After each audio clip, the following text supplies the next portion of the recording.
Yo, halo Next Generation, berjumpa lagi bersama saya di channel Anime Review. Bagi yang belum subscribe, monggo di subscribe dan jangan lupa klik icon loncengnya juga, agar di setiap ada video baru teman-teman akan mendapatkan notification. Shichibukai merupakan sebuah organisasi bentukan pemerintah dunia yang di dalamnya terdapat 7 bajak laut. Seiring perkembangan waktu, Shichibukai pun telah mengalami pergantian anggotanya karena berbagai macam alasan. Dari 7 anggota saat ini diketahui hanya tersisa 5 nama, diantaranya Buggy, Mihawk, Hancock, Weevil, dan Kuma. Untuk nama terakhir saya kira cukup unik, karena meskipun dia sudah menjadi budak, namun tetap menyandang status Shichibukai. Nah, ketika sebagian besar anggota mereka telah mengalami kekalahan, dan bahkan sampai memanfaatkan status Shichibukai demi tujuan tertentu, apakah pemerintah dunia harus tetap mempertahankan organisasi tersebut? Jika memang tujuan awalnya dibentuk untuk menjadi penyeimbang di antara 3 kekuatan besar, maka harusnya pemerintah dunia tetap mempertahankan mereka.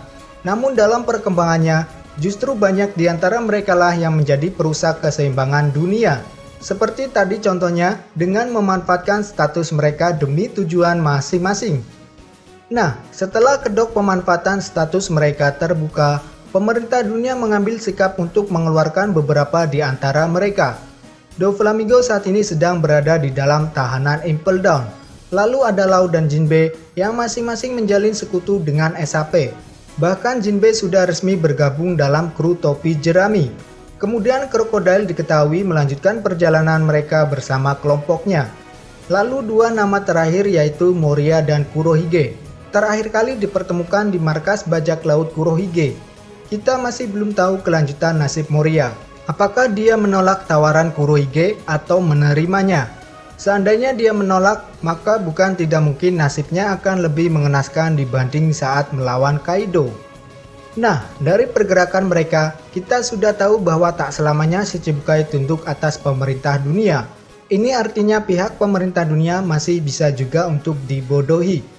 Angkatan laut yang berafiliasi dengan pemerintah dunia sejatinya menolak kehadiran sistem Shichibukai. Namun karena kekuasaan pemerintah dunia membuat mereka tak bisa berbuat apa-apa. Nah, wacana yang berkembang saat ini adalah pembubaran sistem Shichibukai yang akan diangkat oleh Fujitora dalam forum Reverie. Jika isu tersebut telah disetujui, maka otomatis akan ada gejolak di lautan One Piece karena satu kekuatan akan tumbang. Saya kira peran Shichibukai untuk saat ini boleh dibilang tak bisa dipertahankan lagi. Selain karena kekurangan 2 anggota, ada satu lagi alasan kenapa Shichibukai harus ditiadakan, yaitu keberadaan supernova. Ya, kita tahu pergerakan supernova di dunia baru sangat masif. Ada yang bergabung dengan Yonko, ada pula yang menentang Yonko. Meskipun Shichibukai tetap ada, namun pengaruh mereka akan tergantikan dengan sendirinya oleh kehadiran supernova. Dalam hal ini saya tak membicarakan tentang kekuatan di antara mereka. Ya, ini akan menjadi awal kehancuran keseimbangan lautan One Piece. Bahkan Gorosei juga sempat mengungkapkan bahwa tak selamanya keseimbangan dunia dapat dipertahankan. Artinya ada suatu kekhawatiran dari pihak pemerintah dunia sendiri. Itu bisa melalui faktor internal seperti isu pembubaran Shichibukai, atau juga bisa melalui faktor eksternal yang melibatkan supernova dan Yonko. Well, mari kita bicarakan lebih lanjut kekhawatiran pemerintah dunia dilihat dari 2 faktor tersebut. Faktor internal. Sudah sangat sering pemerintah dunia dibuat geram atas pergerakan Shichibukai. Mulai dari aksi Kurohige dan Law yang memanfaatkan status mereka, sampai pada aksi Crocoboy dan Dovi yang menghasilkan sebuah aib bagi pemerintah dunia. Nah, untuk menutupi aib tersebut, mereka tak segan untuk menyembunyikan fakta sebenarnya tentang apa yang sudah terjadi. Seperti contohnya atas kasus Alabasta. Namun kali ini pemerintah dunia tak bisa menutupi fakta semudah sebelumnya, karena ada satu orang yang menentang untuk menipu masyarakat pada umumnya, yaitu Fujitora. Tanah Dressrosa menjadi saksi kekalahan Dovi yang kemudian Fujitora melakukan siaran langsung untuk meminta maaf pada Raja Riku atas apa yang menimpa kerajaannya karena ulah Shichibukai. Dari sini ada semacam penolakan secara langsung yang terjadi di pihak internal pemerintah dunia, yaitu Angkatan Laut. Meskipun hanya satu orang, namun jika dibiarkan terus-menerus, maka akan membuat kegaduhan di dalam struktur keorganisasian pemerintah dunia dan Angkatan Laut itu sendiri. Bagi Fujitora, wajib hukumnya untuk meniadakan sistem Shichibukai.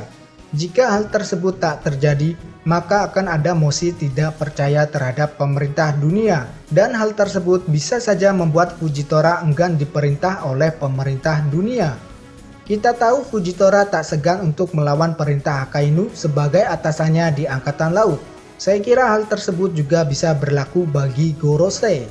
Lebih buruknya lagi, situasi yang sama pasca perang Marineford akan terjadi lagi, di mana ada orang-orang berpengaruh dalam tubuh Angkatan Laut bisa saja mengundurkan diri. Jika itu terjadi, maka kerugian besar ada pada pihak pemerintah dunia.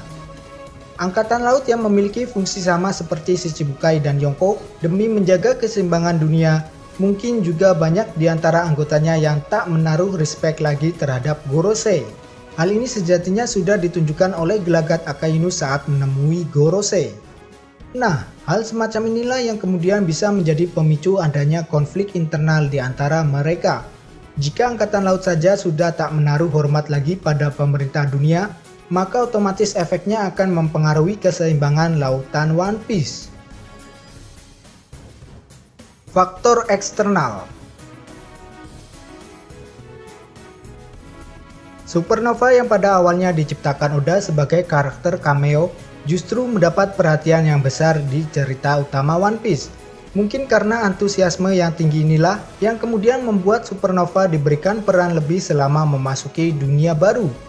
Jika kita perhatikan lagi, kehadiran Supernova bisa dikatakan sebagai perusak nomor 1 terhadap keseimbangan dunia One Piece. 11 karakter yang termasuk dalam generasi terburuk sudah melakukan pergerakan yang masif, seperti yang sudah saya katakan di awal. Mereka ada yang menentang Yonko dan ada pula yang bersekutu dengan Yonko. Yang menariknya di sini adalah, bagi Supernova yang menjalin hubungan dengan Yonko, saya kira patut untuk dicurigai atas tujuan mereka. Bisa saja mereka akan melakukan hal yang sama seperti BG dengan mengkhianati Yonko.